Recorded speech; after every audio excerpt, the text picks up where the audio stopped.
They still ask me sometimes if it's true what they say about Wyatt Colby and the night he walked back into Widow's Bend wearing his gun for the first time in 6 years.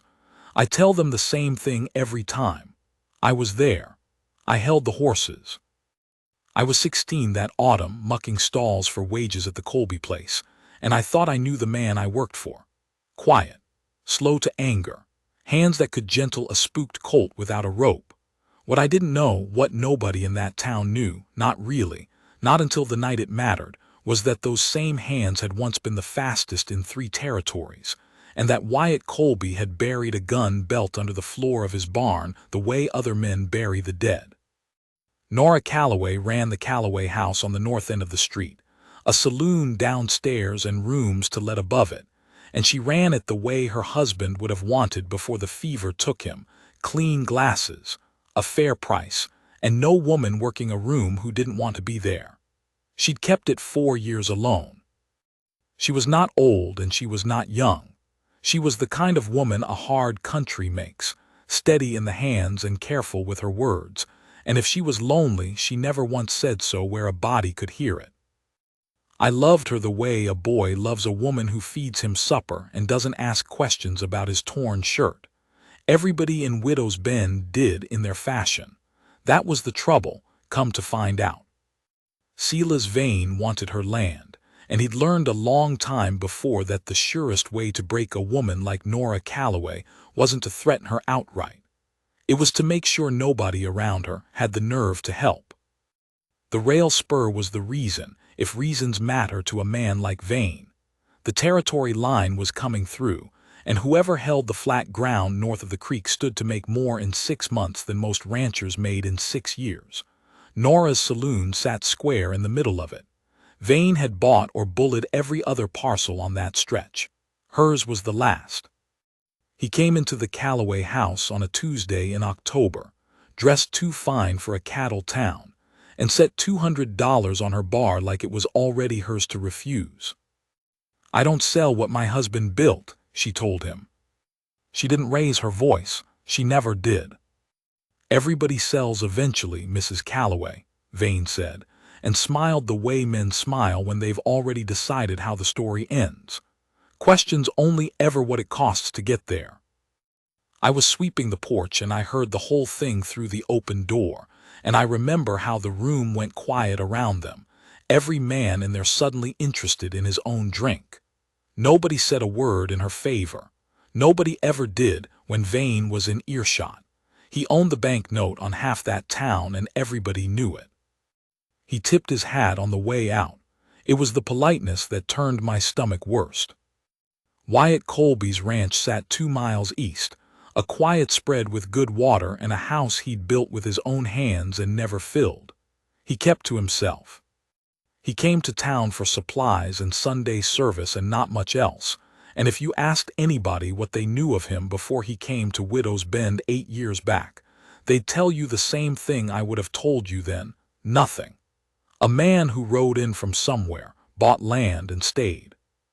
I found out different by accident, the way most true things get found. It was a Thursday, and I was cleaning tack in the barn loft when a board gave under my boot and I near went through it into the stall below. When I climbed down to see what I'd broken, I found a square cut into the floor beneath the loose plank, and inside it, wrapped in oiled canvas, a gun belt with 2 Colts still sitting in the holsters, and folded beneath that, a dozen wanted dodges gone yellow with age. Not dodges for him. Dodges he'd collected. Men's names crossed through in pencil, one by one, like a ledger somebody kept and didn't want to keep any more. I put it all back exactly as I'd found it, and I never said a word, and Wyatt never knew I'd seen it. Not until the night he needed somebody to hold his horse and I was fool enough, or loyal enough, to be the one standing there. What I learned later, piece by piece, some of it from him and some of it from an old range detective who came through years after and remembered the name, was this. Wyatt Colby had ridden for the Bar Cross outfit down in the Nations as a young man, hired gun work, chasing men other men were too afraid to chase. He'd been good at it. Too good, maybe, or good in the wrong direction. Because a man who's good at killing starts to get asked to do it for reasons that have nothing to do with the law. The reason he quit, he told me once straight through, no dressing on it, he'd drawn on a man in a cattle dispute who turned out to be unarmed, a bluff that went wrong in a heartbeat, and the man had died in the street with his hands empty and his family watching from the boardwalk.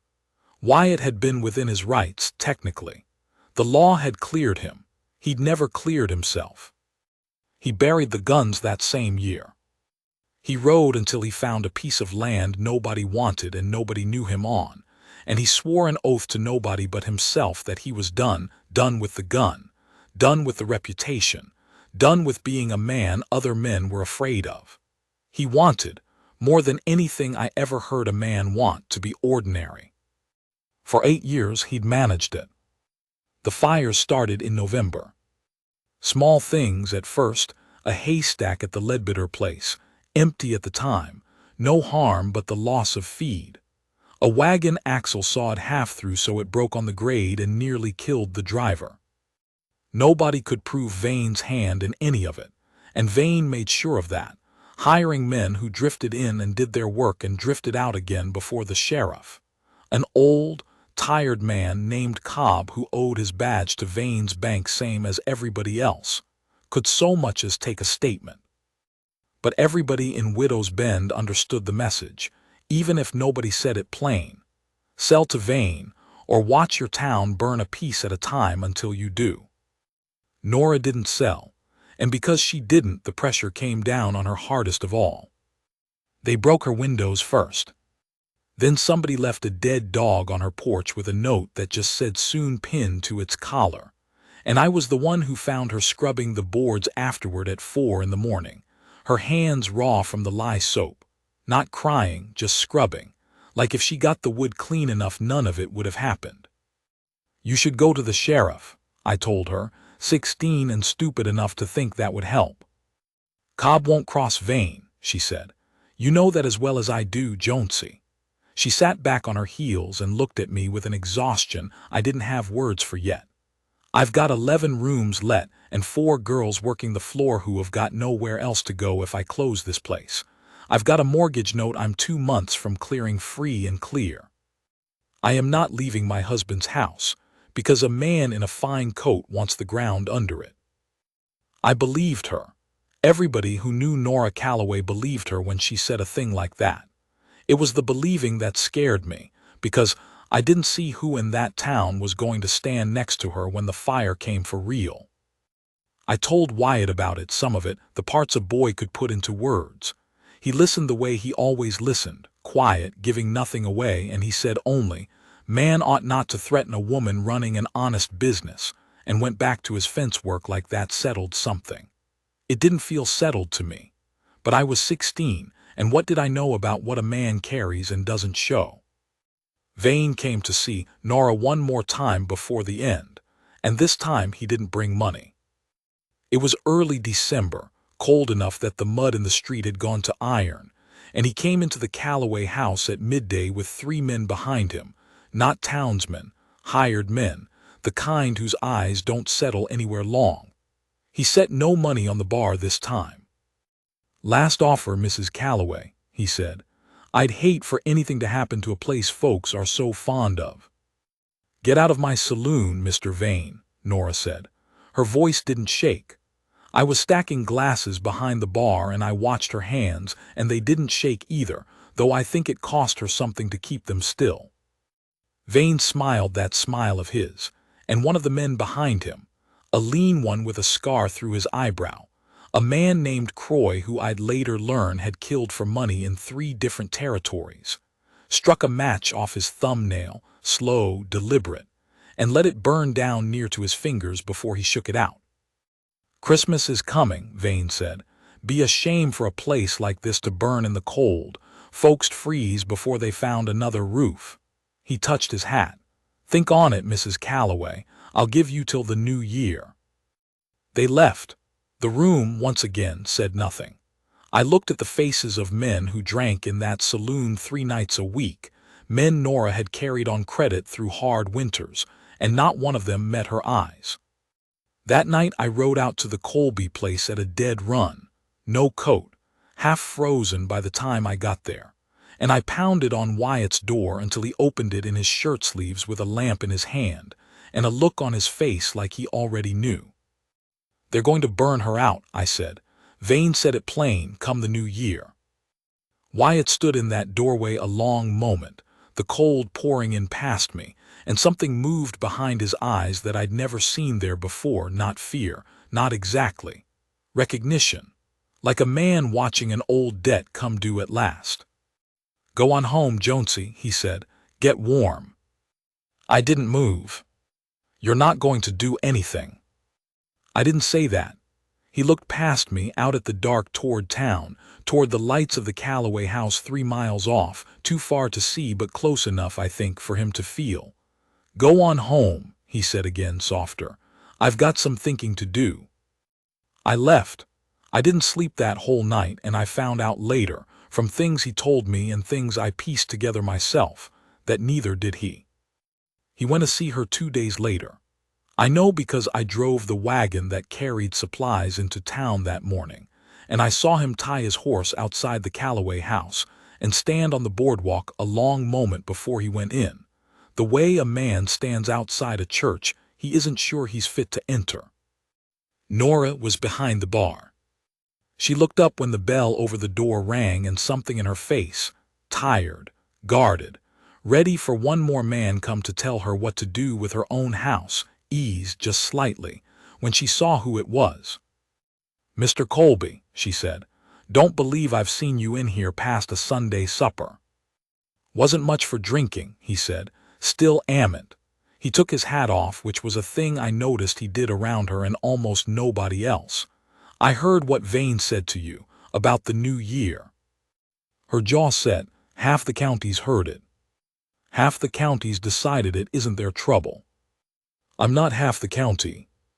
She studied him a moment, the way she studied most things, careful and unhurried, and I think that was the moment, though neither of them would have named it so at the time, that something between them shifted from neighborly regard into something with more weight to it. "What is it you're offering, Mr. Colby?" she said, "if not a drink?" He was quiet long enough that I thought he might leave without answering. Then he said, plain as reading a fence line, "I used to be a man other men were afraid of. I gave that up a long time back, and I meant to keep it given up till I died. But I can't stand here and watch Vane burn a widow out of her own house for the crime of not selling it to him." He turned his hat once in his hands. "I don't know what good I am to you, Mrs. Calloway. I've got a rifle and some land and a reputation I buried on purpose, but whatever's left of it, it's yours to use if you'll have it." Nora didn't answer right away either. I think, though I wasn't in the room to see her face up close, only through the window, sweeping snow off the boardwalk and pretending not to watch, I think she understood, better than he'd said it, what it was costing him to offer. "I don't need a gun, Mr. Colby," she finally said. "I need this town to remember it has a spine." "Might be," Wyatt said, "that a man standing in the street with a gun on his hip is what reminds it." He didn't dig up the Colts that day. Not yet. That part came later and slower and cost him more than the digging. What he did instead, through the last weeks of December, was quieter, and I understand now, looking back on it as an old man myself, braver in its way than any showdown. He started coming to town more. He sat in the Calloway house of an evening, not drinking much, just present, a solid, unbothered weight in the corner that made the hired men who drifted through think twice about anything loud. He fixed her broken window frames himself, working through a Sunday he'd have spent alone otherwise. He walked her home from the Mercantile when Vane's men were thick on the street, not touching her, just alongside her, and let the town see it. It wasn't much.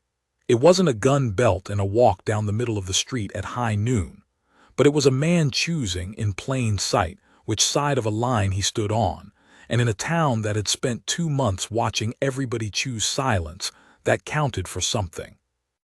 I asked him once, holding his horse outside the Calloway house on one of those December evenings, if he was scared. Every day of my life since I was 19 years old, he said, and didn't explain further, and I didn't ask him to. Nora started to soften toward him in a way the whole town could see if it was looking, though I don't think either of them said much out loud about it. She'd bring him coffee without being asked. He'd notice, out loud, small things about her house that needed fixing and fix them without making a show of it. Once I saw her laugh, really laugh, not the polite tired thing she gave customers, at something he'd said too low for me to catch, and I remember thinking that was the first time I'd heard that sound out of her since her husband died. It was good for those few weeks. It was the kind of good that a hard place like Widow's Bend didn't get to keep for long. Vane's patience ran out 3 days before New Year's. I wasn't there when it started. I was at the Colby Ranch, finishing chores in the dark, but Nora told me the whole of it after, more than once, in the years we both stayed close to that town, and I've turned it over in my mind so many times since that I could tell it now like I'd stood in the doorway myself. It was near midnight. The saloon was closed, the last of the boarders up in their rooms, and Nora was banking the fire in the front room when she heard glass break at the back of the house, not a window shattering from a thrown stone, but the deliberate sound of a bottle breaking against wood, and then the smell that came right behind it, sharp and unmistakable. Coal oil. She ran. She told me she didn't think, didn't plan, just ran for the back door with a water bucket already half swung up from beside the stove. And what she found in the yard was Croy, the scarred man, crouched by the kitchen wall with a second bottle in his hand and a third at his feet, and the first already soaking dark into the timber, waiting on a match. "Mr. Vane sends his regards," Croy said, unhurried, the way a man talks when he doesn't believe anybody's coming to stop him. "Said to tell you the new year come early." He struck the match. Nora threw the water. It caught the worst of it, doused the low flame before it could climb, but the wood was still slick with oil and Croy simply reached for the second bottle.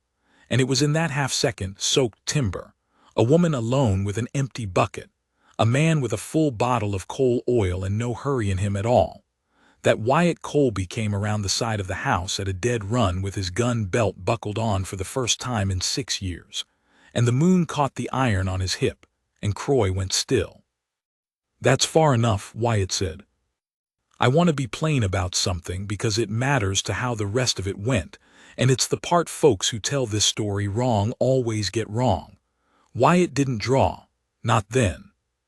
He stood in that yard with his hand loose at his side, close to the gun but not on it, and he let the moonlight and the reputation he'd spent 8 years trying to erase do the talking for him. It was enough. Croy had heard the name Colby whispered around that county before, the way old-timers whisper names they half remember from other territories, and something in his face changed when he understood who was standing in front of him. "Didn't know this was your fight, Colby," Croy said, backing a step. "Wasn't," Wyatt said. "Made it mine when your boss decided burning a woman's house was a fair way to do business." His voice hadn't risen at all. That, I think, was the thing that finally moved Croy, not a threat shouted, but a fact stated flat and certain. "You've got till I count 3 to be off this land. I won't count twice." Croy left. Men like Croy always do, when the cost of staying gets too plain to argue with. Wyatt didn't move until the sound of the horse had faded down the road. Then he turned to Nora, standing there in the yard in her nightdress and shawl with an empty bucket still in her hand and scorch marks black up the side of her own house, and something in his face broke open that I don't believe she'd seen from him before, not fear, not triumph, just a raw and terrible relief. "You're not hurt," he said, not a question. "No," Nora said. Her voice was steadier than I'd have managed in her place. "You came. I should have come sooner. Should have dug that belt up the day Vane first walked into your house." "You came," she said again, and this time it wasn't a question either, and I believe, though I wasn't there to see it, only to hear it told. That was the moment the two of them stopped being careful with each other and started being something else. Word got round Widow's Bend fast the next morning, the way word does in a small place, that Wyatt Colby had strapped a gun back on, that he'd run one of Vane's hired men off Nora Calloway's land at midnight, that the reputation half the county had forgotten or never known was real after all. It did what I don't think either of them expected it to do. It didn't scare the town further into its silence. It cracked something open in it. Leadbitter, whose haystack had burned in November, was the first to come by the Calloway house that morning, not to drink, just to stand on the porch and tell Nora plain that if Vane's men came again, he'd be standing there with his shotgun same as anybody. The blacksmith came next, and then two of the saloon's own regular customers, men who'd looked at their boots the day Vane first set his money on the bar. It wasn't the whole town. It was never going to be the whole town. Some men are built for silence and stay that way their whole lives. But it was enough men, standing in plain sight, that the balance of the thing had shifted, and everybody from Vane on down could feel it shift. Vane, for his part, did not take the shift kindly. He rode into town himself on the morning of New Year's Eve with 6 men behind him this time. Not hired drifters alone, but 2 of his own ranch hands besides. And he stopped his horse square in the middle of the street outside the Calloway house and called out for Wyatt Colby by name, loud enough that half the town heard it and came to their windows and doorways to watch. "I hear you've taken up an old habit, Colby," Vane called. "Heard you scared off one of my men with nothing but a name and an empty holster." Wyatt came out onto the boardwalk. He was not wearing the gun belt. I noticed that even then, 16 and half sick with fear, holding 2 horses at the livery rail and straining to see. He stood there in his shirt sleeves, same as any rancher come to town for supplies, and something about that unarmed stillness seemed to unsettle Vane more than a drawn gun would have. "I hear you sent a man to burn a widow's house in the night," Wyatt said. "Seems to me that's the habit worth talking about." "This is business, Colby. Territory's growing. Somebody's land has to make way for it, and it isn't going to be mine." "Then buy it fair or leave it be. Man doesn't get to burn his way to a deed." Vane's smile went thin. "You planning to stop me?" "Alone." It was here, and Nora told me this part herself, years later, sitting on the same porch grown gray-haired, and her voice still caught a little in the telling. It was here that the door of the Calloway house opened, and Nora stepped out onto the boardwalk beside him. And then Leadbitter came out from the mercantile with his shotgun broke open over his arm. Not aimed, just present. And then the blacksmith, and then 3 more. Until there was a line of Widow's Bend, standing on that boardwalk that hadn't stood together for anything in longer than anybody could say. "Not alone," Wyatt said. Vane looked at that line a long moment. I watched his face do the arithmetic. 6 men against a street full of townsfolk who'd finally remembered they had more of a stake in that ground than his money did, and a gunslinger's reputation standing dead center of it with nothing to lose, and, for the first time in 8 years, something to protect. "This isn't finished," Vane said, but there was less iron in it than there had been a minute before. "It is for today," Wyatt said. "You want to try me again, you know where I'll be standing." He didn't say the rest of it, didn't need to, that the man in front of him wasn't the same man who'd been quietly farming 2 miles east a month before, and that whatever Vane thought he knew about the odds of that fight had just changed for good. Vane turned his horse, his men followed. Nobody in that street breathed easy until the dust of them was well down the road. And even then, it took a long minute before anybody moved at all. He came back once more. Vane did, not with fire this time, but with a lawyer from the territorial capital and a claim on an old survey line that took most of February to settle. And settled, in the end, in Nora's favor, because it turned out her husband had filed the deed proper 11 years before, and no amount of money moves a properly filed deed. Vane sold his interest in the rail spur to another concern within the year and left Widow's Bend for good not long after, and if anybody missed him, I never heard tell of it. Croy, I should say, for those who want the whole of it.